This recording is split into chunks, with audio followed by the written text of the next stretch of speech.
Today is day 3 of what has been an exciting discussion on tourism, and today we specifically look at tourism infrastructure. So we want to welcome you in a very special way.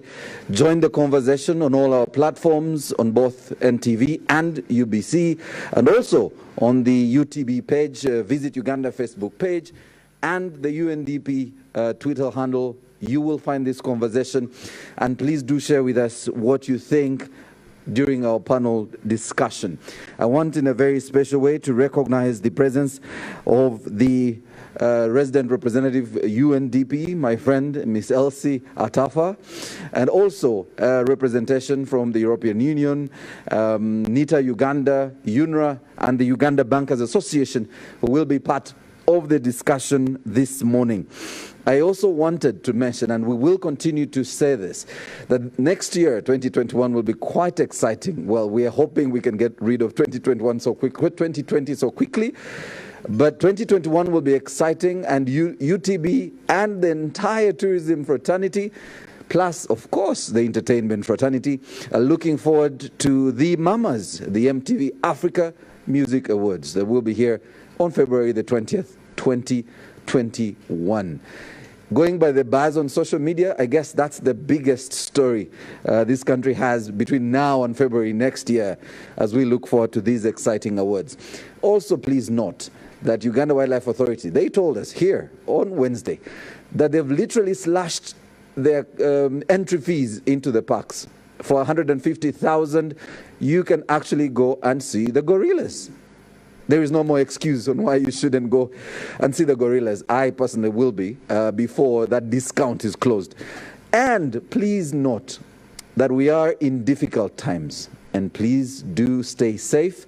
Continue to observe the Ministry of Health guidelines. All right. I want to invite the UTB Deputy CEO, Bradford Ocheng, to come and make opening remarks. You're most welcome, Bradford.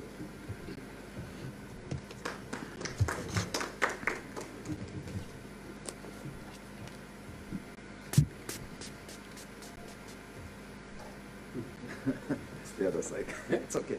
The stairs are that side. I could see. The stairs. That's it. But the stairs are that side.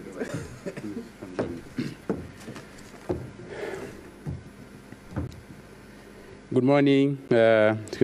Thank you, Maurice, our moderator this morning. Our partners, Madam Resident Representative UNDP, we thank you for honoring this invitation and being with us.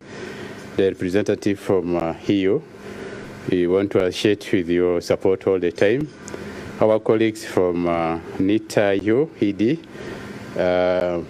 Hotel Owners Association, Uganda Banking Association, the media, yes, welcome to this engagement. Yes, on behalf of UTB, I want to welcome you so much on this engagement. And we think that as a country, we need to pick clear our infrastructure needs. Because in the world, we have 190 countries plus, and we are all in this space trying to attract or promote our respective countries. Yeah? It's very important that as we promote these countries, the destination must be very, very competitive. So as Uganda, we have all the products, we have everything, we have nice people, we have what it takes to actually bring in visitors and tourists. But then when they come, what do they find? I think this is where we invite all of us as stakeholders, both within and outside, to see exactly what our role should be in order to make the destination competitive. Yes, the areas that we've scored very, very well, if you look at travelers, those who come in the country, in terms of ease of access to visa, I think if you look at the last report done by ADB, I think we're the third on the continent. Uganda was the third on the continent, meaning that it's very easy to actually come to Uganda in terms of accessing visa. So we need to, leverage on this and make sure all the other indicators are good. However, If you look at other indicators in terms of ease of doing business, again, these are very independent studies done by the World Bank. 2020, yes, we didn't do quite well, but seeing where we came from in the last 2 years, I think we do it very, very well. In 2019, we were 127th out of 190 countries. 2020, we were 116. So we moved 11 places, 11 steps. So this is commendable. But if you look at other indicators like health and hygiene, I think we didn't do quite well in terms of the competitiveness report. We really didn't do well. We look at infrastructure, tourism infrastructure. Out of 140 competitors, we're almost 129. So we just beat literally 11 countries out of 140, meaning that really we are not doing very well. Look at IT, leveraging ICT in doing business. We are talking about do we have in the infrastructure to work on online and offline. I think there also we didn't do quite well. We also 119 out of 140 countries. So we need to get right some of the infrastructure needs. We are looking at the NBI, that's the National Backbone Infrastructure. Where are we with the last mile? If you go to Moroto, where is the last mile? Are we there? We 145 districts. Where is the backbone, for example? So I think that's why we have NITA here, and we all need your support. So members, the indicators can only be a perception. But of course, as a country, you can say we are doing well, but if you bring reports into perspective that are competitively done and independently assessed, then I think we have to score ourselves well. We have a lot of products in the country that really should speak for themselves. If you look at the, in terms of diversity, again, we are the most diverse country in the world. We are the fourth in the world after Papua New Guinea, Tanzania, and DR Congo. Do we use this? What is the inhibiting factor? City infrastructure needs and all this. So team and viewers, listeners, I think we have a lot to do together. As UTB, I want to say that we are just starting. Let's work together. Let's make sure that we get some of these infrastructure needs well so that we can promote tourism. I thank you. I think we have good panelists here who will be able to tell us exactly where we are and then how we can work together. Maurice, you're welcome.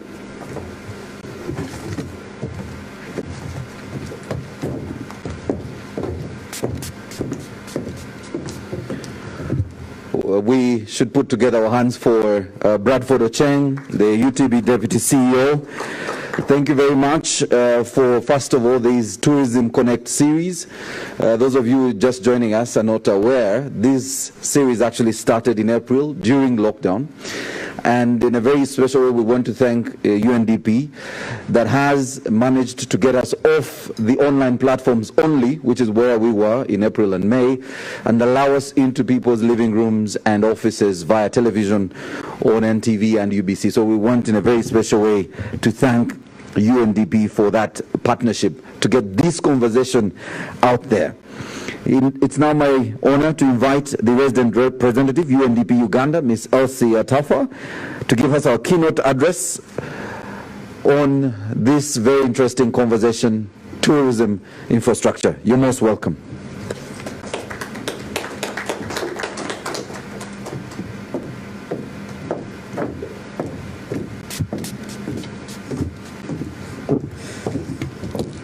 Thank you very much, Maurice, and thanks for the due diligence on the standard operating procedures as well. It's always a pleasure to have you moderate sessions like this. Thank you. Good morning, colleagues. Good morning. Good morning, everyone. Good morning. The Permanent Secretary of the Ministry of Tourism, Wildlife and Antiquities, I'm sure you're connected online as you did yesterday. The Deputy Chief Executive Officer in Uganda Tourism Board, the Executive Director, Uganda National Roads Authority, the Executive Director, National Information Technology Authority, NITA-U, the President of Uganda Bankers Association, Uganda Hotel Association, representative of the European Union delegation to Uganda, colleagues from the United Nations family and the development partners community, the private sector, media, distinguished guests, let me simply say ladies and gentlemen, and all protocols observed. A warm welcome to Tourism Connect live chat series on the role of infrastructure in tourism development. A good morning to every one of you, and for those watching on television or following online and social media, I'm glad that you are able to join us. On behalf of the United Nations Development Programme, I'm delighted to join you this morning as we discuss the role of sustainable infrastructure in tourism development. Thank you for the opportunity to speak on this very, very important topic. According to the World Travel and Tourism Council, infrastructure is the single most important key to tourism growth and performance. This is because without the needed tourism infrastructure, the potential of tourism in a country like Uganda, the Pearl of Africa, cannot be fully realized. Tourism is at the heart of the development agenda of Uganda, and indeed many countries in the African region where our development is nature-based, and therefore investment in tourism has multiplier effect as well in other sectors. So when we talk about Tourism Connect, and I'm connecting to the subject matter today, it is not only about connecting physically and virtually to have live chats on very important subjects, but it's also about how tourism connects to rural development, jobs, livelihoods, energy development, agriculture value chains, and overall social and economic development. I'm glad we've had some of the conversation this past weeks, and today we are going to talk about infrastructure. Ladies and gentlemen, let me use the opportunity to also sincerely thank the government of Uganda for the tremendous efforts and leadership in promoting the tourism industry. Prior to COVID-19, for the COVID-19 pandemic, for example, tourism was Uganda's leading foreign exchange earner, contributing 5.6% of GDP, employing over 500,000 people, many of whom are youth, women, and vulnerable communities working in the informal economy, the Juakalis, and contributing to an equivalent of 16.6% of total exports in 2019. The pandemic has, however, hit the tourism industry hardest. A study conducted by us in the United Nations family, of which UNDP provided the technical leadership, really projected that our beautiful country is going to register a loss of about 5 billion over the next 5-year period between 2021 and 2025 due to the pandemic. Whilst COVID-19 pandemic has disproportionately affected Uganda's tourism industry, it has also afforded us an opportunity to rethink the future of tourism sector, including how it can further contribute to the attainment of our Vision 2040, the third National Development Plan, and the Sustainable Development Goals. As the country promotes domestic tourism and opens up to international tourism traffic, it is imperative that we take stock of the infrastructure network in place to support the rebuilding of a greener, more resilient and inclusive, competitive tourism industry. Distinguished guests, ladies and gentlemen, Uganda has made substantial progress on its infrastructure agenda in recent years and is poised to continue investing in increasing the stock and quality of strategic infrastructure to accelerate the country's competitiveness, as indicated in the third National Development Plan. The country's stock of paved roads now stands at over 5,000 kilometers. Total installed electricity generation capacity is now 1,200 megawatts, while electricity transmission grid infrastructure totals 2,258 kilometers. The country has revived its national airline. Uganda Airlines is expanding Entebbe International Airport to increase capacity and improve passenger facilities and services, and is also developing another airport, Kabale International Airport, amongst others. These investments are laying a solid foundation to propel the country's development agenda. To consolidate these positive gains and to build on them, the country needs to continue to develop strategic infrastructure to harness the potential of its tourism resources for its development. It will also require that we address some of the following. First, the quantity and quality of tourism infrastructure, which is defined as a range of goods and services necessary to meet the needs of tourists and increase satisfaction during their stay at a destination.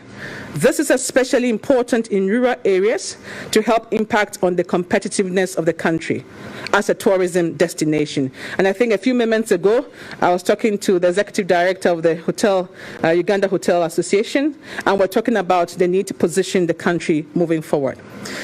We also need to look at the stock of the country's paved roads, particularly in the rural areas, in order to ease traffic flows between or to key tourism development areas such as the Kidepo Valley National Park.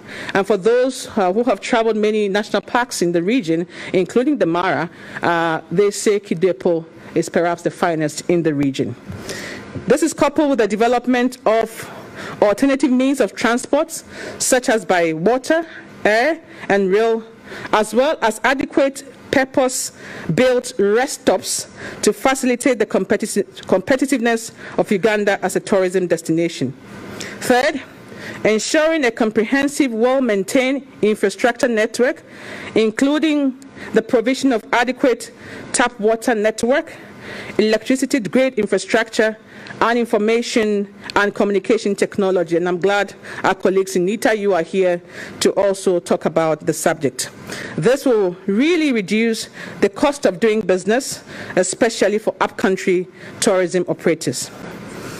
And while Uganda just relaunched its national airline, there is still a very limited number of direct flights to the country, that's making the international transport cost more expensive in comparison to the region's comparators. So again, this is where we need to be able to look at strategic partnerships with other airlines. Distinguished guests, ladies and gentlemen, given the significant contribution of tourism to Uganda's economy, investing in quality, resilient, and sustainable tourism infrastructure is crucial for the development of this expanding industry. It is the basis for utilization of existing destination resources and driving tourism development. To this end, I wish to propose the following key actions for consideration by the government, the private sector, development partners, and all those of us in the tourism fraternity. First, prioritize the upgrading and paving of strategic roads which provide important access to key tourism sites. This will provide faster and more comfortable vehicular route to tourist attraction sites. As mentioned earlier, the development of road transport network should integrate purpose-built rest stops, for example. Second, there are a significant number of existing airstrips in Uganda, including those that are close to or within some of the key protected areas that form tourism attractions within the country.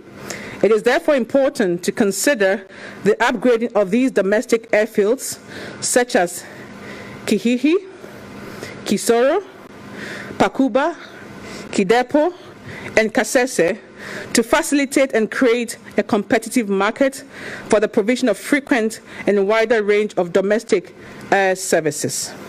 Third, water transport offers potential linkages that could connect between different tourism areas and form part of the tourism circuit.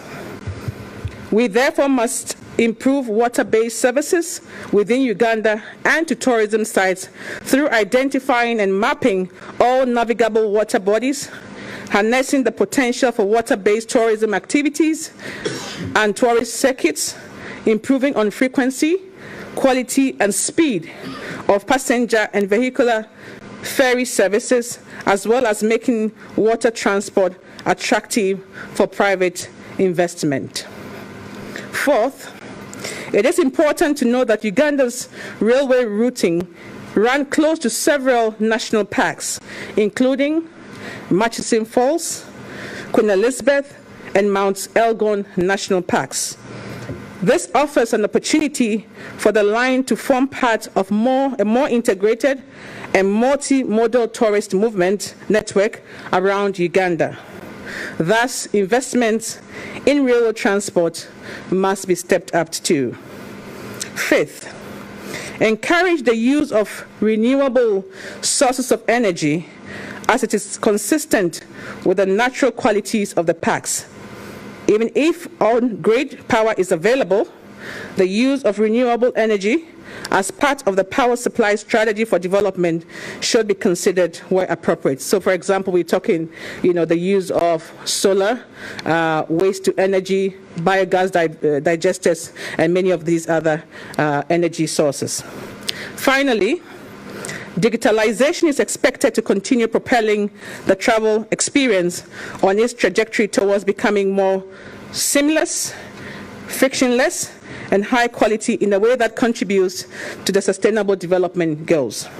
I therefore urge us all to promote the use of technologies, including the internet, location-based services, artificial intelligence, blockchain technology, in order to make Uganda's tourism offer more attractive, efficient, inclusive, and economically, socially, and environmentally sustainable. So again, if somebody wants to come to a country, they should be able to find those services where you can purchase your ticket online, make your e-payments online, things like that, that would facilitate us. Distinguished guests, ladies and gentlemen, it is important to know that competitiveness relies on far more than just infrastructure. We also must continue to invest in improving the business environment, addressing safety and security concerns, reducing travel barriers, and protecting natural assets which attract a significant number of visitors internationally. We must ensure stronger partnerships amongst key ministries, departments, and agencies. So, for example, if you take the Ministry of Tourism, Wildlife and Antiquities, Ministry of Water and Environment, Ministry of Energy and Mineral Development, there needs to be stronger partnerships. So, for example, when the Ministry of Energy is developing energy resources, it's connected, for example, to tourism. We must leverage the opportunities that the third National Development Plan offers for us through the programmatic approach where we can all work together. As I conclude, I call upon each and every one of us to reflect on how to harness the power of tourism to Uganda's Sustainable Development Agenda. I call upon us all to reflect on how we can build forward better and harness the power of tourism to generate the quality of jobs for durable growth, reduce poverty, and offer incentives for environmental conservation, a triple win to help Uganda transition towards a more inclusive, professional, and resilient economy. I reiterate the United Nations Development Programme and the United Nations Family Commitment to support the government and the people of Uganda to realize the national development aspiration, including through tourism. Together, we can truly make our beloved country the Pearl of Africa. It is indeed one of the most beautiful countries in the world, if not the most beautiful country in the world. Yesterday, we flagged off our own brother, Joshua Cheptegei, to the beautiful snow-capped Rwenzori Mountain for a mountaineering expedition which he is leading. Next, it will be Kidepo. Next, it will be Pian Upe. Next, it will be Bwindi. Next, it will be our beautiful lakes. Such is the beauty of our country. Such is the beauty of our beloved Pearl of Africa. And I just want to reiterate what our brother said earlier on at the beginning, where he talked about the need to promote domestic tourism. During this festive period, I encourage all of us to really go and visit one of the beautiful places in our beautiful country. Welcome to Uganda, and thank you very much.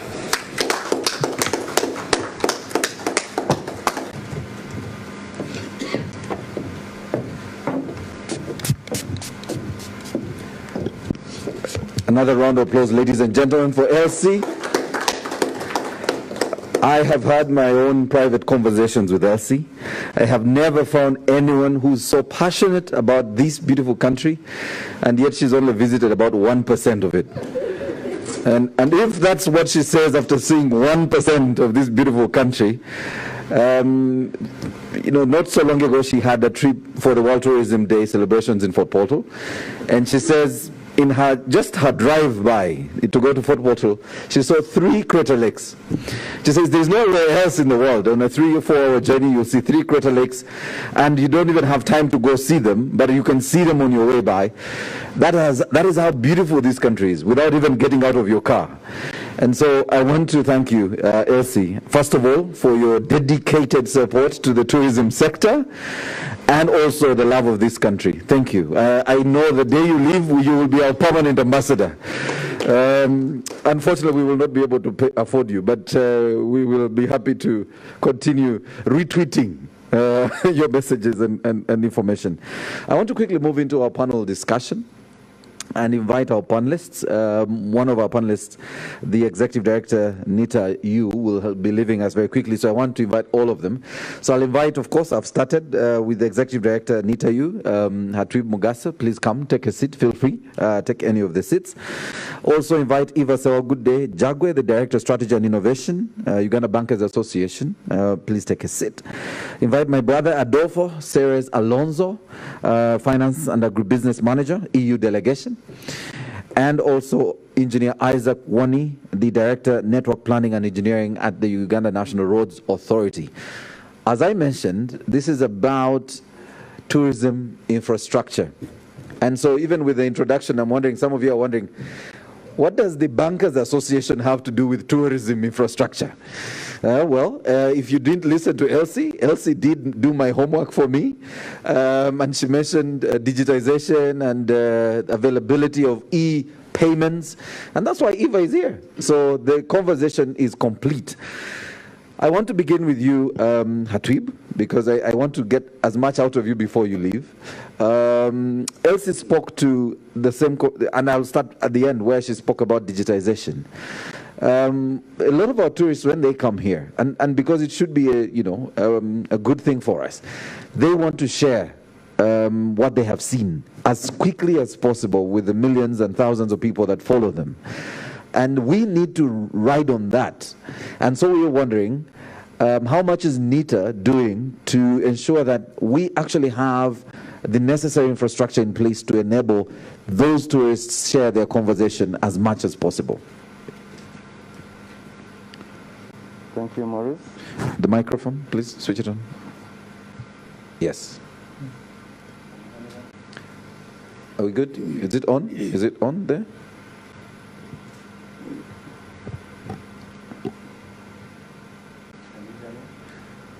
I'll just check.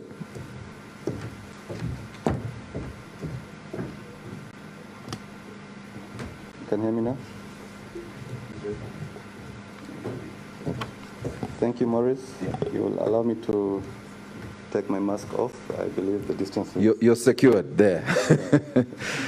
So I'd like to thank the tourism fraternity and UNDP for the invitation and Uganda Tourism Board. It's true, Uganda is the most beautiful country in the world. I'll give an example. I was talking to one of my professors in the US who had visited Uganda, and he told me that, did you know that Uganda is second to the US in the variety of bird species? And I did know that. And he was the one telling me that. And that is because we have a disconnect in the information, in the way that we disseminate our information. Most of the information about Uganda is in our spoken word, in media print, and a bit is digitized, but it's disconnected. We don't have that access to that information. And at NITA, we are spearheading the digitization agenda in Uganda. We have currently rolled out fiber optic cable to about 49 districts in the whole of Uganda. That is as per financial year 2019. We intend to roll out to all the districts in Uganda and access to the fiber cable all the way to the sub-counties. That's for the next phase of the NBI. That's phase 5. We are currently rolling out the last mile connection. We intend to connect 700 sites, 700 MDAs, that's the ministries, departments, and agencies. But onto that, we realize that the connection that we are doing needs to also reach the new emerging technology. So we'll also be rolling out Wi-Fi technology to about 300 sites, and not just in Kampala. We need to also go out in the rural areas. So the Wi-Fi technology will also bring up more connections onto the network and build that digital footprint of Uganda. In tourism, we looked at the key areas in tourism. We connect ministries, government agencies, but the tourism sector is primarily private. It's a private sector. So what we do is we group the tourist industry as a special target group for connectivity. So we include tourism and a few other sectors within our work that we do at NITA. So we are doing a feasibility study of the tourism parks. We recently surveyed the Queen Elizabeth National Park. We intend to install fiber and wireless at the park. So that's an ongoing project, and hopefully in the last mile connectivity, we'll also be able to achieve that goal in Queen Elizabeth National Park. At NITA, we take a three-pronged approach in the work that we do. We look at the end goal. What do we intend to achieve? What are we looking at in the digital agenda? And we break it down in 3 parts. First is creating an enabling environment. To enable the technology that we're going to roll out, we need to study, we need to plan, and we draw a blueprint that is going to effectively and efficiently achieve our goal. Then we look at what is the infrastructure needed, what's the best practice out there in the market, and we go with the best practice. That's why we are going with fiber. Third, we look at the services, the e-government services. How do we develop these analog services, analog processes, like one of the speakers mentioned, the e-visas, acquiring an e-visa to come to Uganda. How do we transform that into a digital process? So for the enabling service, we have developed laws, frameworks, and policies to enable us achieve our goal. I'm happy to announce Uganda was ranked the first global cybersecurity ready nation in Africa, second to South Africa. That is one of the achievements that we have managed to achieve in this time that we are at NITA. That gives confidence to the investors and tourists coming to Uganda. We know that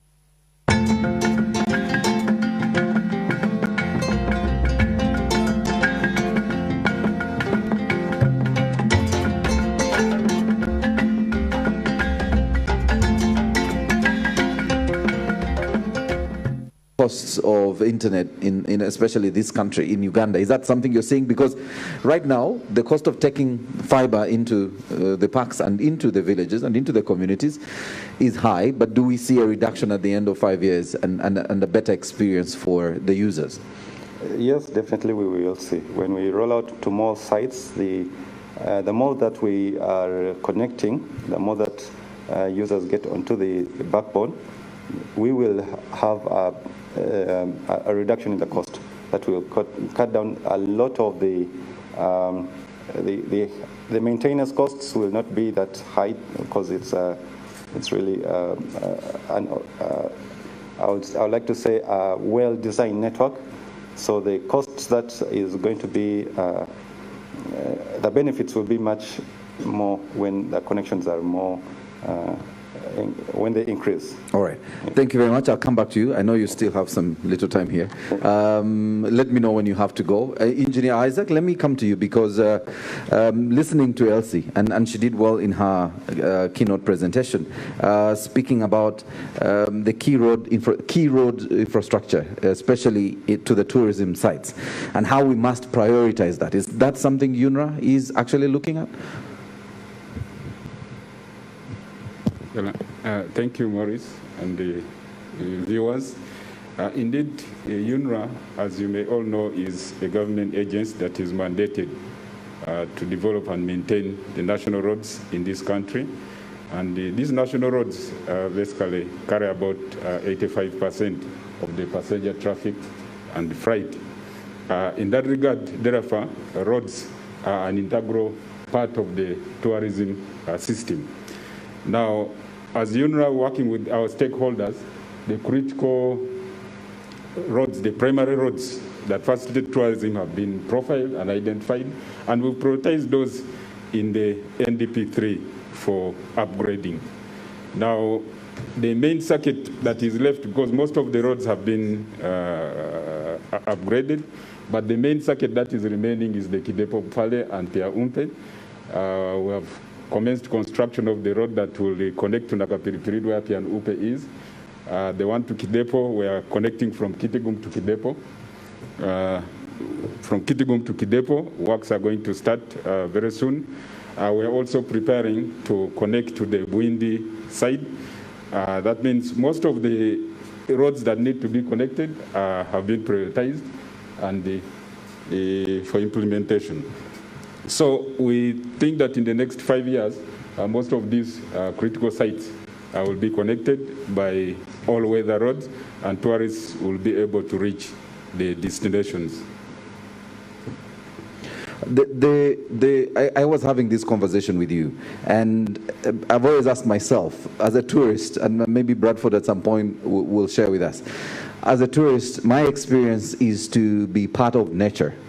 And I don't necessarily think the tourists are asking for a tarmac road all the way to the elephants in Queen Elizabeth National Park. And so, how are you making that experience better for them without necessarily taking tarmac all the way into the park? Thank you, Maurice, for that question. Indeed, our tourism, as guided by experts, is nature-based. And therefore, we have to do everything possible to preserve nature so that the tourists can have that experience. Now, we are basically guided by experts and the balance of the other priority growth sectors of the economy, which require facilitation of roads. So if you look at an example of Para, we had to take a road through the park because it provides a shorter access to for the West Nile region to the oil city. And therefore, that section through the park had to be tarmac. So we had to balance between tourism, oil, and then agriculture, eventually, and access to the park. If you look at Kidepo, we'll basically take the road up to the gate. Now, the design within the park is going to be different so that we can preserve that nature-based experience for tourists to feel when they come into the country. So the design will vary as guided by experts and also facilitation of the other growth sectors of the economy. All right. We have, in the last few months, not the last few months, in a lot of, we've had one of the longest rain seasons in this country.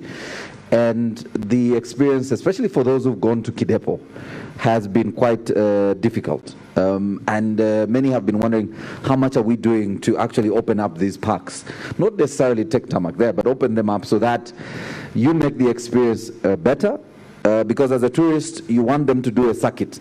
You want someone to do Sipi, and then they do Elgon, and then they go to Kidepo, and maybe come through Little Gulu into West Nile, and come to Murchison, and then down. How are we making that experience better for them because of this rainy season that has messed up most of the parks and the roads into the parks?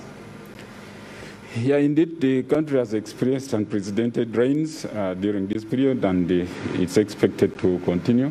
What we've done at Uganda National Roads Authority is basically to prioritize the bottleneck sections. Where there are stream crossings, we fix them. Where there are poor soils, we fix them, so that the road gets motorable during the rainy season. So we've had to roll out what we call framework contracts. These are, we engage contractors on those roads to make sure that maintenance is continuous, so that these tourism sites can be accessed as we prepare to tarmac the access roads onto those areas. So that's what we've done, and that's what we will continue to do, so that when even for local tourism now, that's what we are doing, because the focus now at the moment is to have domestic tourism. I was just going to ask you a question along that, because we've seen an increase in domestic tourism with different packages offered now, of course, by Uganda Wildlife Authority, but also there's been this initiative amongst Ugandans to go to the parks, at least visit as many sites as possible. I don't know if you're getting feedback, some feelers, in terms of where they found some difficulty in accessing our sites. Yeah, we've got some feelers, and we checked some of the photos being posted, and we've had to respond, like I said, with these strategies to make sure that those areas are addressed in the short term. All right.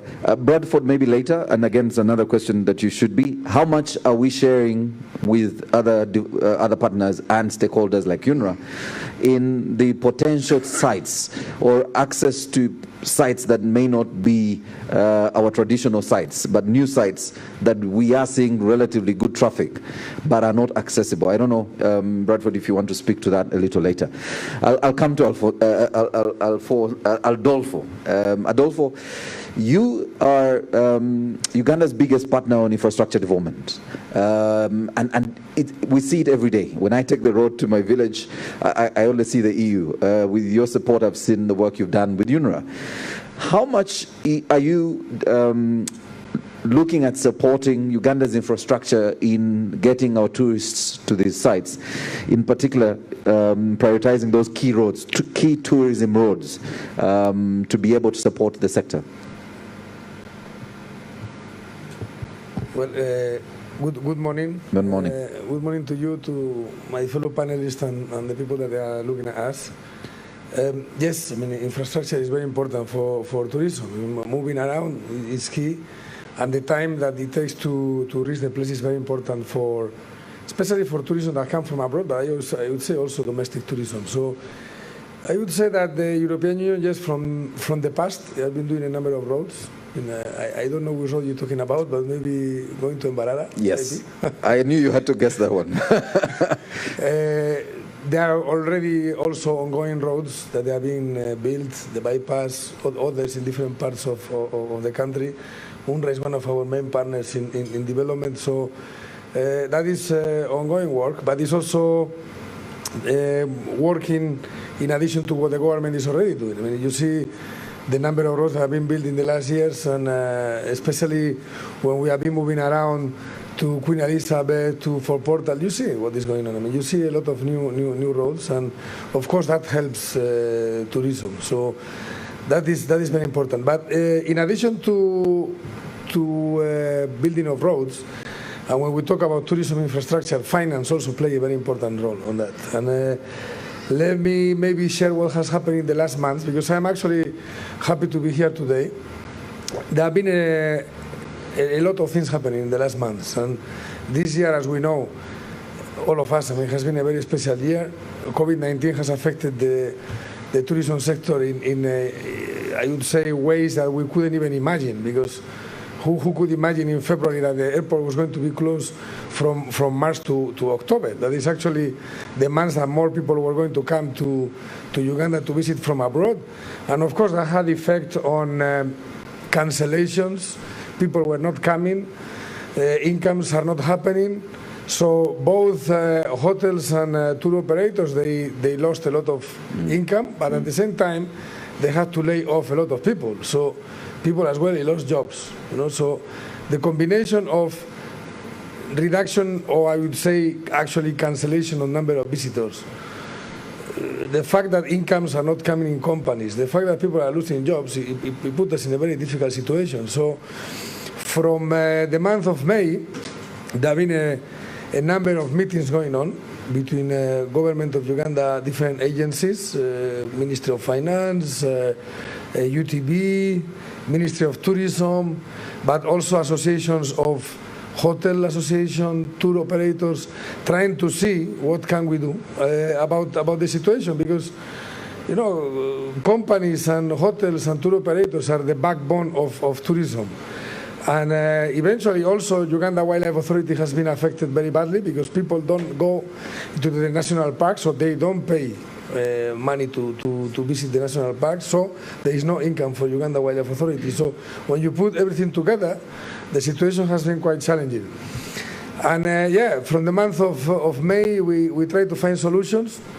We have to think about also the fact that even the finance sector, and I think maybe Eva will talk about it later because she's from the Bankers Association, yes. That the financial situation for hotels or tour operators or any other company related to tourism, it has been very difficult in the last months because banks itself, they were in difficulties. Many of them were facing situations that maybe companies are not going to repay. In many cases also loans that have to be renegotiated. The Bank of Uganda tried to put these measures in place, but at the same time the banks contracted, so that means that they don't give loans. So imagine a hotel that has loans to pay, but they don't have income. It's very difficult to manage that situation. So after a number of meetings and trying to also take exceptional measures, because this is an exceptional situation, we managed to find a way with the Ministry of Finance and also in partnership with the Uganda Development Bank to at least be able to have some capital available for hotels and tour operators, because this is the moment that you have to support these companies. And the Uganda Development Bank put part of the capital into the product for the tourism sector, and then European Union, together in coordination with the Ministry of Finance, because these are kind of decisions that we take together, we also agreed to put some money there for a special product that is trying to keep these companies afloat. I mean, it's trying to keep these companies at least managing this period of time that we don't know how long it's going to last for, because it's very difficult to foresee the future. True. We don't want this thing to go on and on forever? For years. Yes. Because if this goes on and on for years, it's going to be a disaster for the tourism sector. But we expect 2021, at least middle of 2021, to change. I mean, something has to change.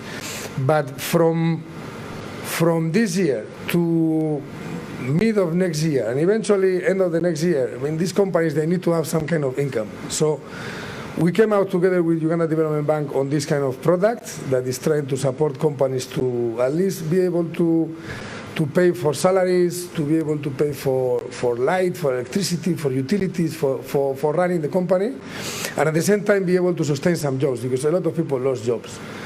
So this has been now sent out for companies to apply middle of September until the middle of November. 95 companies have applied for that product, and that is the kind of response that we try to do from the financial sector. All right. Because we have to combine both infrastructure, financial sector, and supporting the tourism sector. All right. Thanks, Adolfo. I'll come back to you. I just wanted to get Hatwib's 1 minute before he leaves. I saw him looking at his watch. Hatwib, first of all, for those of you who are not aware, we condole with you at NITA for the loss of your former executive director.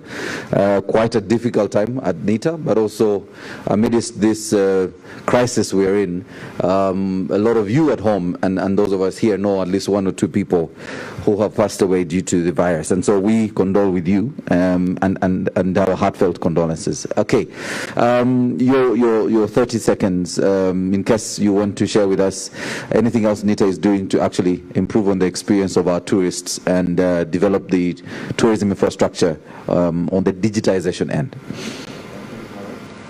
Switch on. Yeah, there you go. Oh, perfect. Thank you, Maurice. In this pandemic, we need to think differently. We need to we need to adjust and adopt to the new way of life, and I think the digital way has really proved its resilience in fighting the pandemic, and also in the recovery process. It has helped a lot. We are providing a lot of support in terms of connectivity and the tools that enable the connections to go through to be supported, like the Zoom licenses. We are providing Zoom licenses to institutes, and I believe also the tourism sector can benefit from those from that support. So with tourism, we know that most of our market is out there. It's across the border, and for us to get to that market, we need to be connected, fully connected, and that's what we intend to do for the nation. All right. Thank you very much, Atu. Feel free at any time to leave for your next assignment. I'll come to Eva. Eva, Elsie spoke to how digitization through the e-payments as a service, improves the experience of our travelers. And I know, as a Bankers Association, you have been at the center of trying to roll out e-payment systems and e-channels for different transactions, so you can actually provide the perfect backbone to the tourism sector. You want to speak to that? Before I come to what Adolfo shared in terms of restructuring of loans and the different finance interventions that were provided during, at the beginning of COVID. Yes. All right. Thanks, Maurice, and all the prior speakers for the background they have provided in terms of the tourism. Now, the banking sector is one of the key players in respect of the ecosystem as it is. Get the microphone closer to you so we okay. Still can hear, but I wanted it closer. Yes. All right. Now, the pandemic has so many challenges it has brought into our economy, but it also posed or gave us some opportunity to do things better and faster. We did have a plan or strategy of payments to put into place digital channels and digital ways of paying, including new products, new services, and new outlook. The pandemic kind of placed a bigger challenge for us in March to be able to put those particular plans we had into place to accelerate them and in fact to improve them. And that's one of the key things that the banking sector did to try to increase the level of payments and to spread throughout the country, both rural and urban areas, ways in which people can be able to pay without the need to come into the banking infrastructure, which was then largely affected by lockdowns and all those challenges we had at that particular point. Now in Uganda, you can find lots of ways in which you can be able to pay electronically. So if you're looking at the tourist sector, it's easy for someone now to be able to book for a flight or to pay for a holiday and be able to seamlessly execute that particular payment without a need for failure or for repetition. I think the executive director spoke very eloquently about cyber, which is one of the biggest things or threats as a country we would have, because when you're using a card, that's always a very big fear. So if we write it very well, you can see the seamlessness between how you can execute a payment in a safe environment wherever you are in the country. So you can pay by card, you can pay using the internet based on the background or the backbone already into place. So you can see that using different products and using different channels and using different services, we are able then to spread the ability for people to pay both in rural areas and urban areas and settle obligations. Now, I think a key aspect in the banking sector in the last 2-3 years has been the agent banking services. So you can see that in rural areas, you can be able to access a wide variety of services, principally payments, and be able to settle obligations without coming to the branches or without going to the major areas. So I'll quickly then now take you to what Adolfo was speaking to. The question of, so COVID affected literally everyone, and the financial sector even more, because, with the amount of money that was lent out by the financial institutions, that was going to be difficult for you to collect that money within the COVID lockdown, and of course even now during COVID. And so there was a restructuring model that was guided by Bank of Uganda and of course government as part of the economic stimulus package.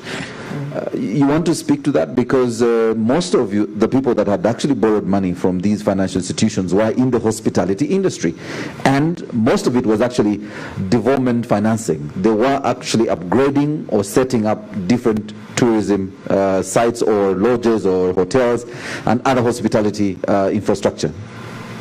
Okay. So, yes. Just before the lockdown, the banking sector, under the guidance or directive of Bank of Uganda, started the process of restructuring loans. And what the banking sector was asking is for all customers to come to us, and this is in due consideration for those who could come, to show interest and indicate their inability to be able to settle loans. So over these particular months, you've seen lots of loans in 2 trillion of shillings which have been restructured in all sectors.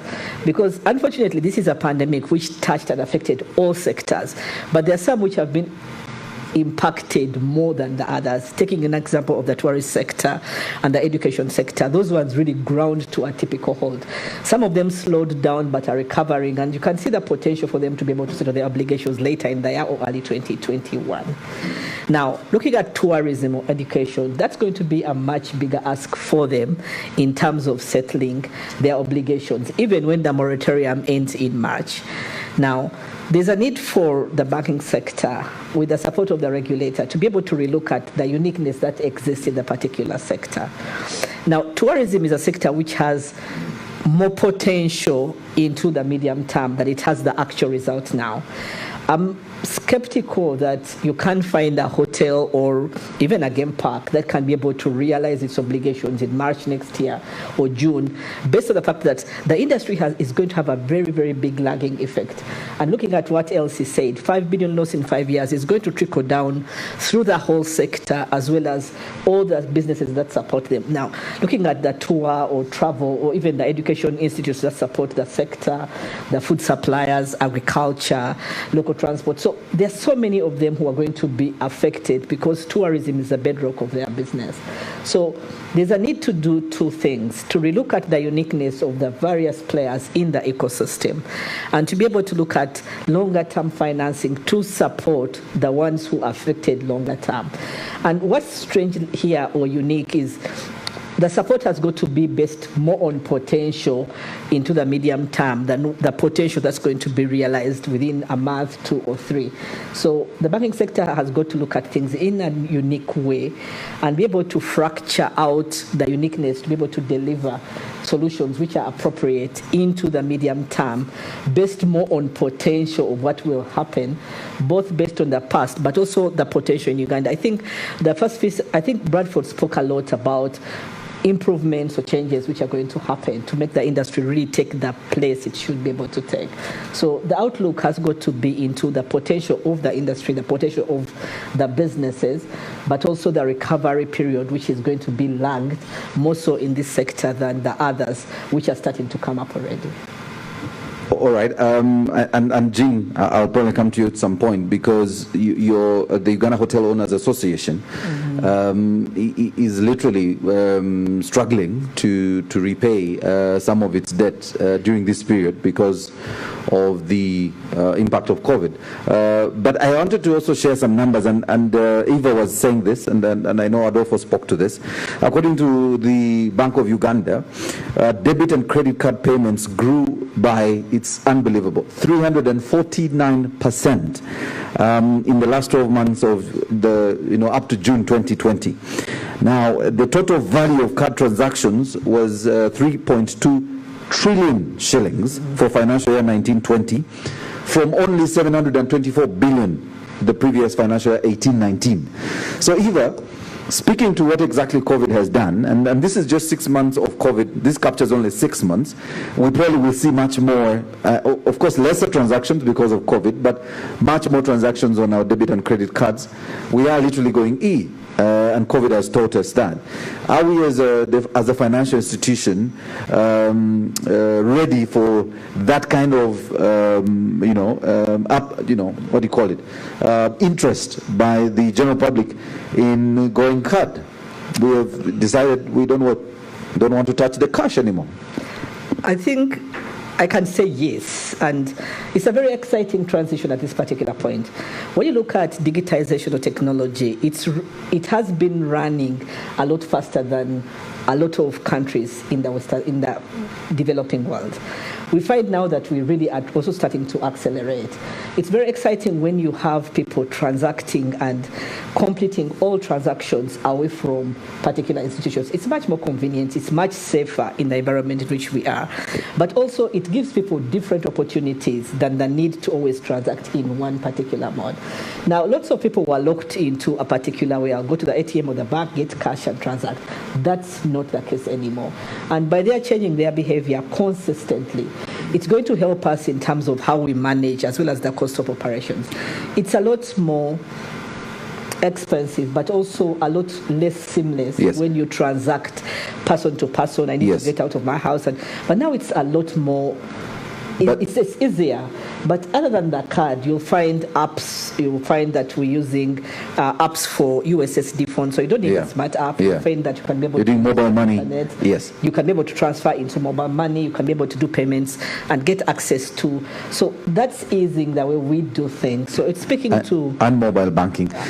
Yes, but I wanted to find out in terms of rollout. So, because we're talking tourism, and in fact, in terms of rollout, for us to be able to make sure we have the best experience for our tourists at the different sites, how much have we done in rolling out these services to these sites? Whether it's the pay system and the cards and whatever it is you want to set up at the different tourism sites. Okay, you'll find that those payments, the number of card payments that are increasing, are based on the backbone of having more agents or more merchants who have the terminals to be able to accept those particular payments. So the number of merchants has grown significantly, but also their transactability and seamlessness is much better. So if you go to a merchant, a failed transaction is not a common thing now than it was maybe 2 or 3 years ago. Yes. But more than the merchant, you find we have lots of agents as well who are supporting the payments as well. Because go on. Sorry, just one more point. Because whilst we look at the tourists themselves, we have to look also at the payments for the people in the ecosystem who are supporting the tourism sector, such as hotels. All right. So they can pay with card, they can pay with apps, they can pay with their phones, they can pay through agents. So that whole payment system is enabling both the sector itself, but also all the key suppliers or service providers into the tourist sector. All right. So I wanted to get the mobile microphone. So just in case, if I could get that mobile microphone, I want both, Bradford and Jean to come in.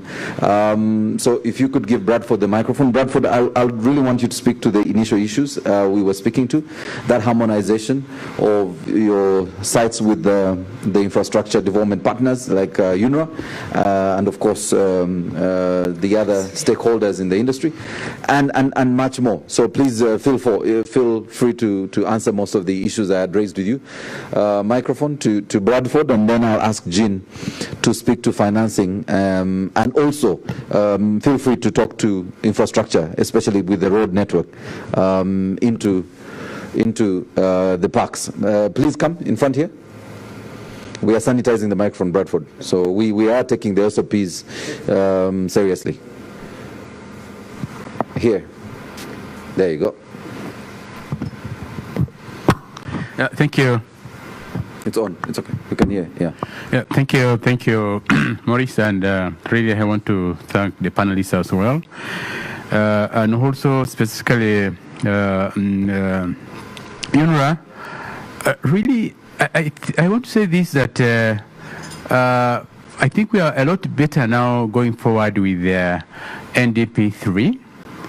Because if you look at NDP 3, they have actually prioritized infrastructure, more so to do with those that really facilitate tourism development. And to this effect, they have put in place, I would call it a structure what we call the Tourism Development Implementation Committee. These are lead agencies. They are almost close to over 30 of such agencies. You have UNRWA, you have Ministry of Works, you have Ministry of ICT, you have all these institutions that intervene with the tourism space. Meaning that moving forward, we harmonize our resources, we harmonize our planning, we harmonize our statistics, and then see how best some of these can be prioritized. So definitely we have the tourism roads that have been already isolated, identified, and periodically under review. Yeah, this also at the level of the Ministry of Works, but also at the district level, the Ministry of Local Government to see, and also with UNRWA. So I think viewers and listeners, in the next 5 years, I think it's going to be a well-coordinated approach. And then where we also want to put all the stakeholders to task to see exactly what have you done, what are the resources that are at the disposal of some of these infrastructural needs, and periodically these 35 plus agencies sit and then review actually our coordinated approach.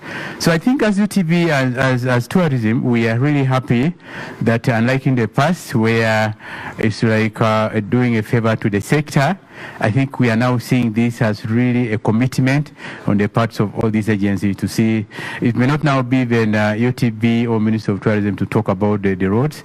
All the other stakeholders can actually put whoever is in charge with the money and also with the staffing to task to show exactly how much have you given towards the tourism roads, how much have you given towards all these kilometers of NBI, the National Backbone Infrastructure. So Maurice, it's only going to be better. I think I'm happy that really this framework is going to work, and already we have started meeting with all the plans, reviewing plans, and also reviewing reports. So yes, we are happy moving forward. All right. Thank you very much, Bradford. I wouldn't disagree with you because it looks like going forward, the sector literally will be on takeoff mode because, I mean, Uganda Airlines and the experience that brings on board, the different projects that the EU is supporting with infrastructure, what UNRWA, the current projects UNRWA is working on, and what the banking sector is doing to ensure a seamless experience for our tourists. So I want Jean, who is Executive Director of Uganda Hotel Owners Association, to share what would be what's been under the tourism infrastructure component. What would have been your challenges during this period, and how you'd want us to address them? Thank you, Maurice. I'm glad that we have the Bankers Association here because the first and the biggest challenge we had during COVID was the failure of most of the properties to repay loans. I know that we had very many meetings with the representatives from the Bankers Association, with Ministry of Finance, and one of the things that the bank said is that they were going to give us some sort of relief for about 3 months, so that they could be able, especially during the lockdown months when there was literally no business, so that the people could be able to get back on their feet and pay back. Now, unfortunately, this seemed to be worse than the situation before, because when people went to renegotiate their loans, they were told that yes, we can give you a 3 months reprieve, but then after that the interest rate goes higher because the bank said, for us, we are here to make business, you have to pay back this money, which is understandable. One of the things we realize that there is a very big disconnect between the two sectors. The banks don't understand tourism, how the tourism business works, because one of the things we said is that for us, our business is closed. So even if you give me 3 months, 6 months, I'm still going to remain worse than I was. So I do not have the capacity to pay back as I was paying back. The banks didn't understand this because you also have your targets. So that mismatch has greatly affected the industry because very many hotels right now are in foreclosure. Many of them are already being sold. Many of them don't even think they're going to be able to make it back out of the pandemic. The only tangible reprieve that we got from the financial sector was the stimulus package from UDB and the EU.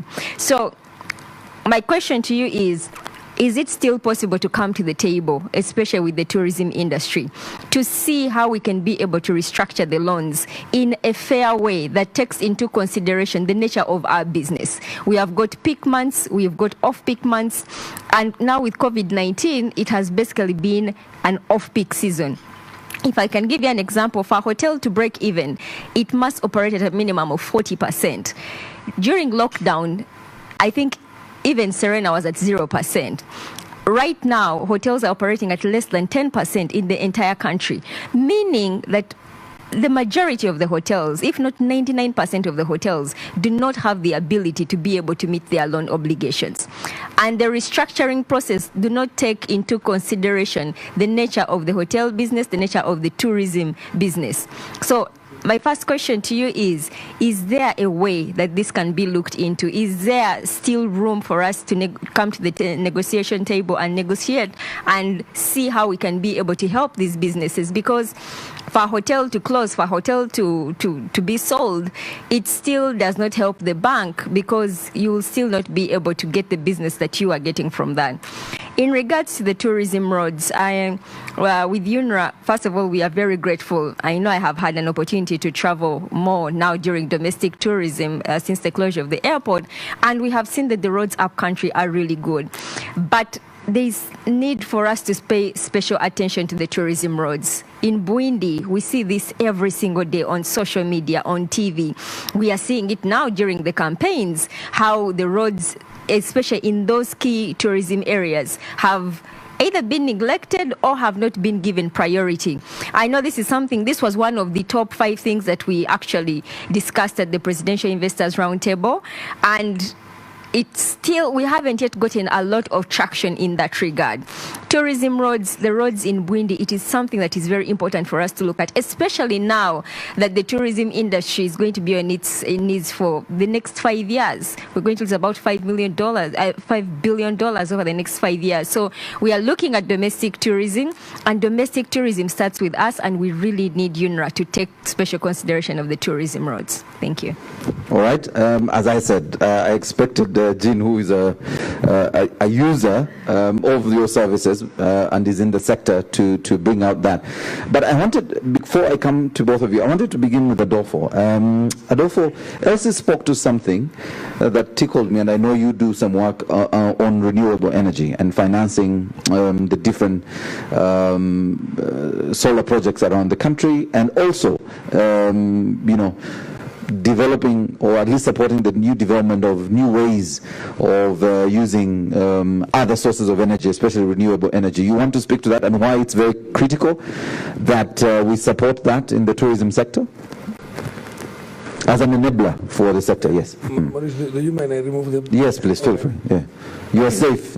Yeah, thank you so much for the question. And I actually, when I was speaking before, I actually wanted to give some examples as well from our own experience, meaning that when we're talking about tourism infrastructure, we're looking at a combination of things. We're looking at roads, we're looking at energy, we're looking at access to finance, because without finance there is no way to invest.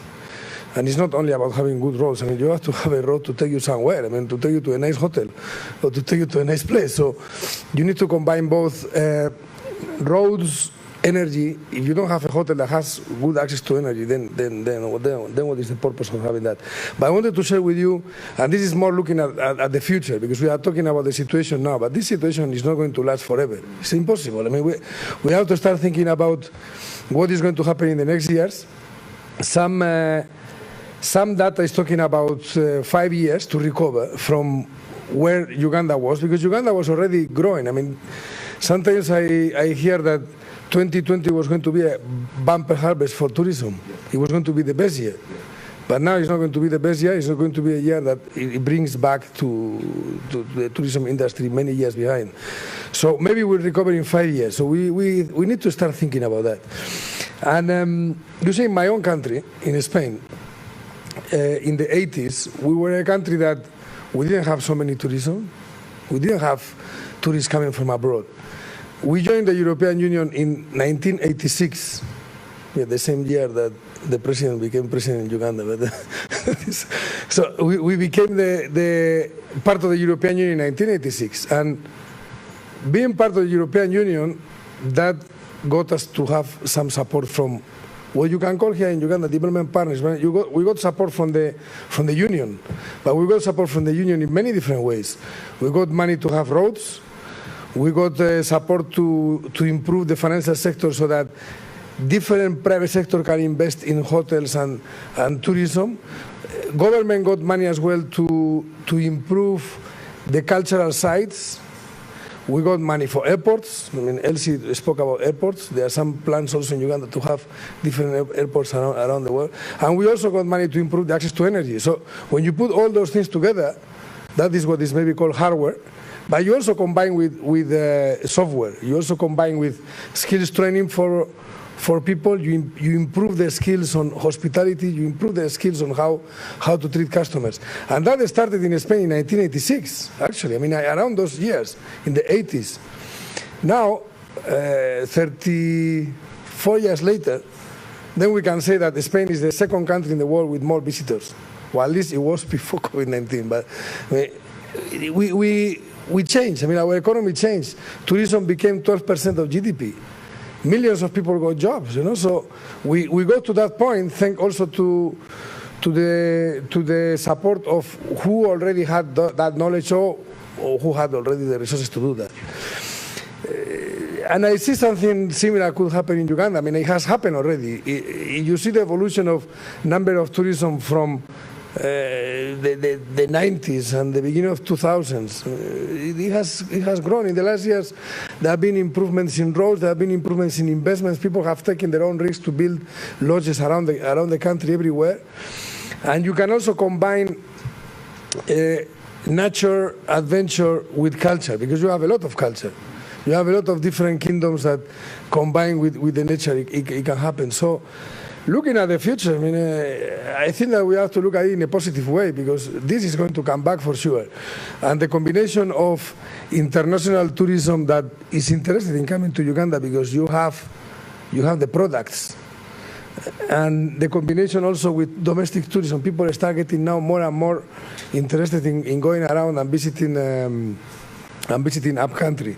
So tourism infrastructure is a combination of all those things. It's a combination of roads, energy, access to finance for the people to be able to invest. It's a combination of also respecting and investing in your own culture and creating those products for the people to visit. And it's also support to the people to get the skills on the tourism sector. So I would say that looking at the future from our side, I mean, we look at it in a positive way, because you have the product, you have the interest, you have already the efforts that you have done in the last years. Yes. Thank you, Adolfo. I'll come to Engineer Isaac. I have the question around harnessing new transport models, and I know you're also responsible for transport on the waters, especially the ferries. And these ferries, some of these ferry services are actually leading into tourist sites, including the fact that the experience on the ferries is actually a tourism experience, even for our locals. How much are we doing to develop these new transport experiences so that these sites are easily accessible, but also you're making it quite the best experience with a perfect ferry service and other related transport systems? Yes. Yeah, thank you for that question. I think let me first clarify and agree with the EDUTB that under the National Development Plan 3, coordination of tourism infrastructure is actually much better, because NDP3 created a platform of the Tourism Development Program, where all these tourist attraction sites are discussed, and we get to know most of them. And we've been able to discover a lot more that need to be connected. Bigovia Mugenyi, Nyero Hills, and then Fort Patiko. All those were not included in our program, but we were able to get it under this program. So coordination has gotten a little bit better. Also in the National Development Plan 3, we now have the transport services, where we're promoting the intermodal modes of transport. all facilities like the ferries, airlines, and so on are being discussed in a holistic manner, that we don't take only the roads, but then the aerodromes and the airport need to be fixed. And then the water transport also is dealt with. So under that, for us as national roads, we do ferries that connect one part of the road to the other, but then the Minister of Works does the general development of the water transport system in the country, and that is being focused and developed in a very integrated way under the National Development Plan 3. So there are efforts to do that balance. But I need to add that the roads enable us to make the last mile. Yes, I was about to access. Yes, I was about to ask. Airports. Yes, there's a need to provide evacuation. I mean, not evacuation in a bad way, but the last mile. If I land by the airport, I must get onto a vehicle. If I come by ferry or whatever it is, I must get onto a road. So if I come by rail, I still must get this container off onto the road. So you literally offer the last mile. Yes, so we offer the last mile, and roads basically will provide the backbone of the transport infrastructure in this country, because we provide, first of all, access to ports, to airports and railway stations and other places of national interest, including the tourism sites, but also we provide mobility. We connect people driving from one point to the other where the other services are not there. So even in developed countries where there is developed multimodal system, roads still take a share of more than 60% of passenger and freight transport within those countries. So we don't expect the situation to change, and that's why government still has to continue focusing on the road infrastructure in the country to spur economic development. In your strategic plans, are tourism roads a priority? I'm asking Bradford's question. I'm sure that's what he would have asked you. I'm being selfish, but go ahead. Tourism roads are basically very they are priority in our planning, because the Vision 2040, the National Development Plan 3, identify tourism as one of the areas that have very great multiplier effect to the economy. And therefore, for us as national roads, we have to provide that support so that we can harness those multiplier effects to the economy through good roads. I must say that we have a very good network now that provide access to the tourism zones. If you are going to the southwestern zone, you can access it on a very good road. If you are going to the Rwenzori, you can have good access. What we are focusing on now in NDP3 is access to the tourism sites now. To Buindi, like the chairperson of the Hotel Owners Association has said, to Kidepo, and so on. And that is being addressed under NDP3. It has so many roads and bridges and ferry interventions that are expected to improve access to those tourism sites and definitely facilitate the growth of the sector as envisaged in the National Development Plan 3 and then the Vision 2040. All right, that's exciting, because the question which is related to that, and you don't have to answer, was that the new developments around tourism roads, what the forecasts in terms of kilometers to be covered over the next few years. But you've spoken to not just the roads, it's a linkage and the services offered to get, from one place to the other. Eva, you listened to Jin, and Jin is really very specific on where they need some interventions. But there's also a direct question to you here on interest rates and the role UBA can help in trying to address the issue of interest rates and what the commercial banks are doing to support the sector, especially in the wake of COVID. You spoke to some of this, but the question and conversation around interest rates has become a bit emotional. I don't know if UBA sees where we are and feels the same way as we feel. All right, thank you, Maurice. Let me start by just speaking to what Jean raised. Now, we hear and understand what the tourist sector is facing. And we know that the tourist sector ground to a halt. It did not slow down, it stopped. The restructures done up to end of March are done under the guidance of the regulator. Jean has asked, you've asked us a question, are we ready? Are we able? Are we willing? We really are. Our understanding of the tourist sector is based on what we have seen so far. Our understanding has got to evolve and change in light of where we are going. Your point is so right that we need to sit down together and understand and have a conversation that can enable us to be able to provide the support that is required for the industry to be able to start galloping. Now, potential can be realized. I think based on what everyone is saying, there's no doubt that the potential of the tourist industry will come alive. But we've got to support it in different ways. And in the development of the financial sector, the bank is a key player, but there's so many other people who have to come together. I think you spoke about the development bank, you spoke about there are lots of different ways we can support. We've got to get together with the tourist industry and understand, but even in that industry is the uniqueness of the different owners and the different businesses, even in the industry. Now, when you speak about hotel owners, their needs are different and unique, as well as what sort of service we can be able to offer. Now, the overlying or the overarching requirement now, or biggest problem now, is loans. But there are so many others that have different unique needs and services. So our understanding, we need to get together to be able to change our mindset and understand the tourist industry, understand what we can do in totality, and start the steps to be able to support them in their development. Because we must support that revival of the industry and its sustainability into the future, because they will get there, but they need us to get together. And we need to be able to work with them because they're also integral and important for our banking business as well. So that's what we must do. So your call for us to sit together, to be able to find solutions, to be able to do things which are sustainable. You raised the point of no one can buy a hotel now in Uganda. I very much doubt someone can, unless it's really a steal. So that's not the way we really want to go. We're trying to look at ways in which we can work together to sustain ourselves, to sustain the industry, to help it to start again, and then to be able to start galloping or accelerating to where it can be. So to your question, the answer is yes. All right. The interest rate question? Yes. That one, if you left it, they wouldn't allow me to leave this podium. And I very much doubt I would be left to walk off this panel without raising it. There was a very interesting discussion last week. I think it was anchored by the World Bank or EU about what drives the cost of banking. And it clarified a lot of reasons as to what underlies the cost of banking. I think before that discussion, there was always that inherent belief that there was a lot of markup or a lot of large margins and that kind of thing.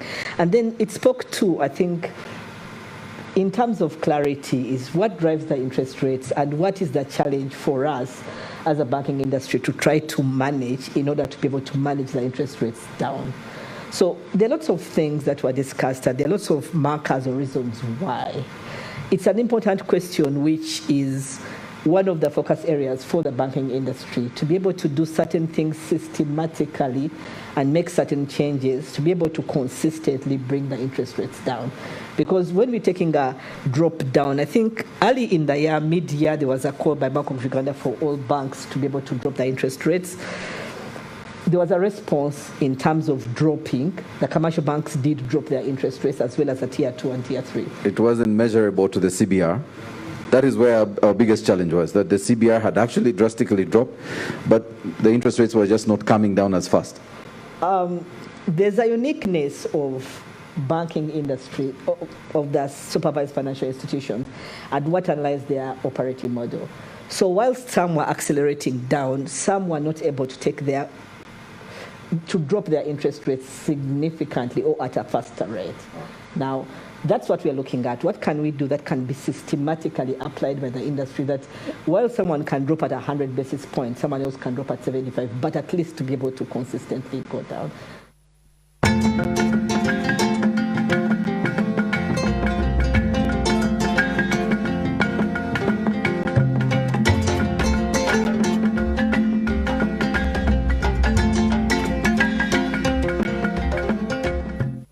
In Uganda as a banking industry, as well as the sustainability of all key sectors, and in this discussion it's tourism. We've got to rethink what we know and rethink about what we see in banking today, but also the future. I guess banking is usually looking at what we see now and what we see in the intermediate future. with tourism is supposed to be the thought now, but more in a longer term, because we're speaking 4 or 5 years. If she spoke about 10%, 40% will come in 2021 or 2022. So our assistance today cannot be based on 10%. It's going to be based on the 60% or 40%, which puts them into the profit margin. So we've got to focus on the ecosystem, support the development and sustainability of all the businesses that support tourism, as we must support the tourism sector, and make changes to be more relevant, have the conversations about what sort of products must we do, focus on norms, but also the whole value chain, such that we can support payments, services, accessibility, seamlessness, security, and all aspects to make sure that the sector can be able to come up. Then the sector can also understand banking better, make better choices for themselves, decide the right products and services wherever they are located. So it's the whole linkage that will trickle down by the kind of solutions we must put into place. All right, Engineer Isaac. Yeah, thank you so much, Maurice. I think what I can say is that I want to assure all the stakeholders in the tourism development program that UNRWA is committed to fast-track the development of the primary tourism network. Government, in particular, including Minister of Finance, is doing all it can during these very difficult circumstances where resources are allocated towards fight of the COVID-19. Is trying to get us funds to actually fix the roads to Buendi, fix the roads to Kidepo, and that is process that is on, because they have told us, please go ahead, we'll avail you funds to have these roads fixed so that we can support the development of the tourism sector. So my assurance is that we are really committed to fast-tracking the development of that primary road network that supports the tourism development program. Thank you. Thank you very much. Adolfo? Yeah, thank you so much for inviting us to come to this, actually, because it's something that we are very passionate about. We have been working in the last years about it. As we have been discussing, I mean, Uganda has done enormous progress on tourism infrastructure, roads. The change in the last years has been incredible. So we should not allow the fact that we are going through this COVID-19 to forget about that. I mean, like sometimes people say in church, this too shall pass. This will pass. This is not going to be there forever. So we have to prepare ourselves for the next years and continue the very good work that you have been doing in terms of building roads, supporting the creation of lodges and hotels, the good work of the Uganda Wildlife Authority on protecting your assets, your very incredible natural resources that we love to see. People like me, we are residents, and we love to keep on going to different places because we don't see these kind of things even in our own countries, you know. So we would like to see this continue, the trend that you had in the last years. And of course, you can rely on us. I mean, the same way that I was sharing what happened in my country. I mean, we are happy to work together with the government, with the private sector, with the hotel association, with the tour operators, share our experience, and we have a number of development partners that they are supporting the sector. The World Bank has a big program. UNDP is as organizers also of this conference. European embassies like Netherlands, Belgium, GIZ, and the European Union, we are all together on this. So we will be happy to continue supporting the development of the tourism sector. That is something that is going to happen. All right, thank you very much, and I want to thank you, our panel. We are not many in this room. We are, the majority of our people are online, so we want to thank you. We'll give you a round of applause to our panel. Adolfo, Isaac, Eva, and of course Hatwib, who had to leave us. So we want to thank you all. You can now take your seats. So ladies and gentlemen, that really wraps up our panel discussion this morning. The conversation really was around tourism infrastructure, and how much has been done thus far in supporting the different players in the sector, but also how much more is being done by UTB and partners in ensuring that tourists, domestic and foreign, have a great experience when they visit our parks. I now take the pleasure of inviting the Deputy CEO, Uganda Tourism Board, to come and make closing remarks, but also, of course, chip in some of the areas where he has interest. So you're most welcome, Bradford.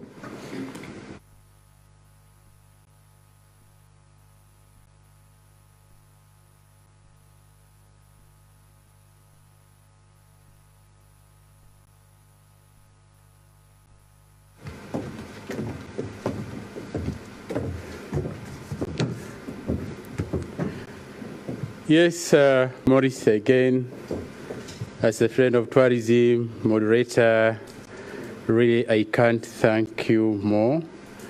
You've been with us, and I pray you continue to be with us. So grateful. Yes, as we come to the end of the series, I want to thank everybody that people who have made this very, very practical. And today for this session, I want to thank UNDP greatly. First, for making the connection via Tourism Connect possible. I think for the 3 days, the support has been from UNDP, and we continue to work together to make this possible. From our partners institution, UNRWA, Isaac, thank you so much. You've given us assurance that the zones are well covered for now. I think what is now remaining are the sites, and still some sites are, of course, they are accessible. We are happy. They can only be better and better. Of course, to the banking group for our session, I want to thank you as well for being part of this session. Definitely, banks, we need to show that we are competitive, we can borrow, we can pay back, and we can use banks' money to invest. Short of that, I think then we cannot make profits and we cannot expand our tourism base. So we want to thank the Banking Association, but of course the government in general for really making this possible. Of course, to EU came at a point when really tourism was feeling it hard. Therefore, we want to thank you so much for really working with us every time. I remember so many meetings that you've been holding, asking tough questions both to EU and also to UDB. But finally, of course, we had something that could work for both the union, for the bank, and also to the private sector. And of course, I also want to thank Nita for being part of this. The promise has been great that, of course, under phase 5, we are going to have over 10,000 kilometers of NBI. And of course, our challenge now is the last bit. The last mile normally is our biggest challenge. How do we tap to the premises, to the tourism sites, to the MDAs, to those who want to use them? We are so grateful. Of course, Jean, thank you for being physically present. I know you've been more interested than probably the tourism sector put together, especially making sure that the hoteliers get something, the hospitality industry gets something. Let's continue to work together. The feedback we get from you would help us really improve greatly the tourism space. Thank you so much. Let's be in this together. Yes, for UTB, we are the regulator, we are the marketeer. Yeah, we market the product, tourism, but these products really should be disaggregated. As you know, tourism is everywhere. When you talk of a country of 145 districts plus, and you also need to know that there are many products therein. If you take all the way from Kasese to the central here to Karamoja, Alayon said that we are the most diverse country in the world. 65 plus tribes.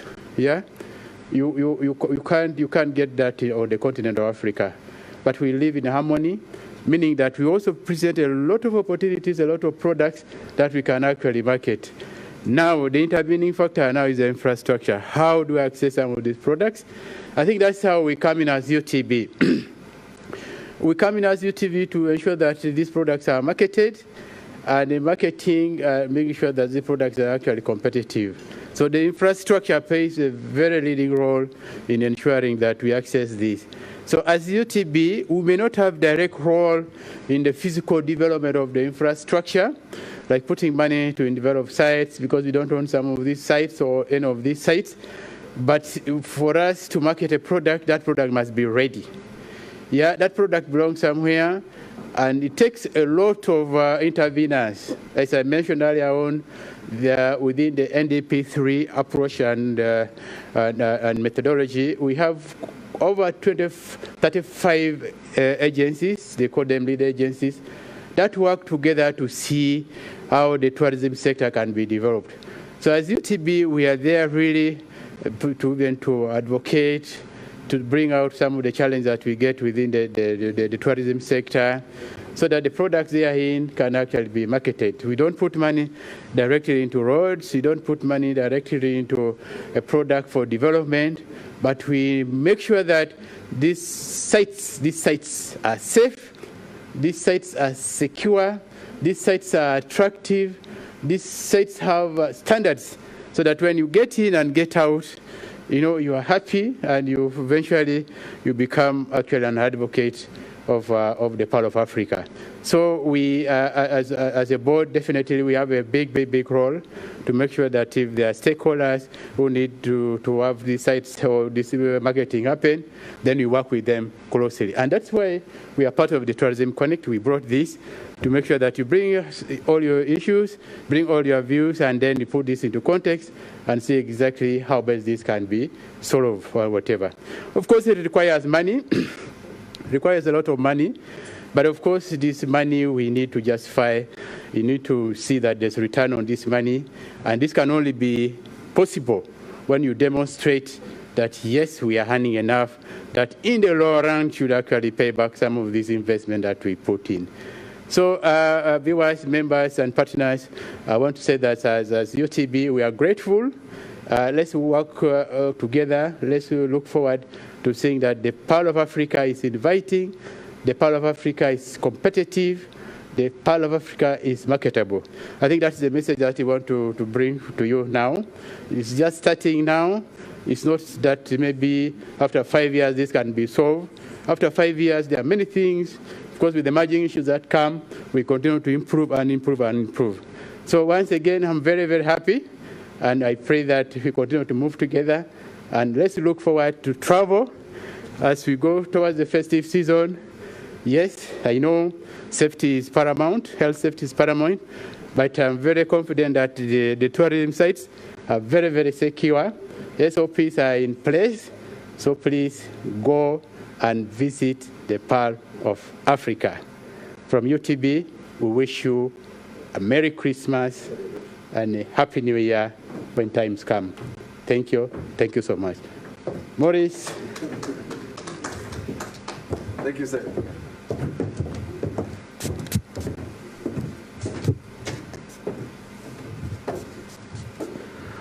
All right, so Bradford literally has closed this 3-day series.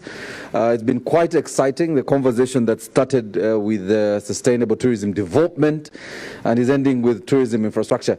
Quite an exciting period for the tourism sector as we begin seeing some sense of recovery, which, as Adolfo and all the panelists have been saying even since Wednesday, is that it will take maybe 5 years for us to go back to where we were. I think Bradford, looking at some of the numbers last year, there was a figure being thrown around of about 1.9 million visitors for the other year, 2019. And we will projected probably to do 2.5 or even more this year. And going by what had happened in January and February and the bookings for March, I'll give you an example because I have friends in this hotel. March was actually almost at 100% occupancy for this hotel, which has the biggest number of rooms, this and another. And we had a great G77 conference that was coming in April. And so all that was water under the bridge because of COVID, and we are hoping that 2021 will be better. And so UTB and the different stakeholders in the industry, with the support of UNDP, are ensuring these conversations continue, and so we will continue having these conversations. You are told about the different activities that will be taking place. Of course, the Rwenzori excursion that is already underway with our very own Joshua Cheptegei. And of course, the Take on the Power campaign that UTB is undertaking. So we encourage as many Ugandans to visit our sites. In fact, experts are advising that this festive season, you shouldn't go to your village to visit your grandparents because of COVID. They are actually, okay, the experts are not recommending. UTB and myself are recommending you visit the tourism sites. Don't go home, visit the tourism sites. Let's support the industry during this period and stay away from our grandparents and those people that we want to protect in this period. Again, the MTV Music Africa Music Awards, February 20th, 2021. Looking forward to that. Continue using the hashtag Mamas or MTV Mamas here in Uganda. And thanks for the voting that is already underway for the Ugandan artists. And also, Ura says you can see the gorillas at 150,000. Somebody on Facebook, Richard, was asking, is it per person? Yes, it's 150,000 per person. Richard, to directly answer you, it was 300,000 per person. So for you to pay 150,000, that's a 50% discount. And that is only on for 4 months. I think it ends in March 2021. So please, let's visit the gorillas. I personally will visit the gorillas early next year, and I'm looking forward to that. And UTB and UNDP continues to say, stay safe during this period. Let's continue to observe the SOPs as we live during these difficult times. So we want to thank you, our online audience, and all of you who joined us, and our physical audience here. Those of you watching on TV at home, on NTV and UBC, we thank you so much. Continue using the hashtag TourismConnectUG if you want to share with us for any feedback or follow-up. And also now want to welcome you to watch this video, a special on Uganda's tourism. And this can't just be a conversation. We must also show you what Uganda has to offer. So we'll now hand you over to this video that will mark the end of this very morning breakfast and our tourism series this week. Thank you very much, and God bless.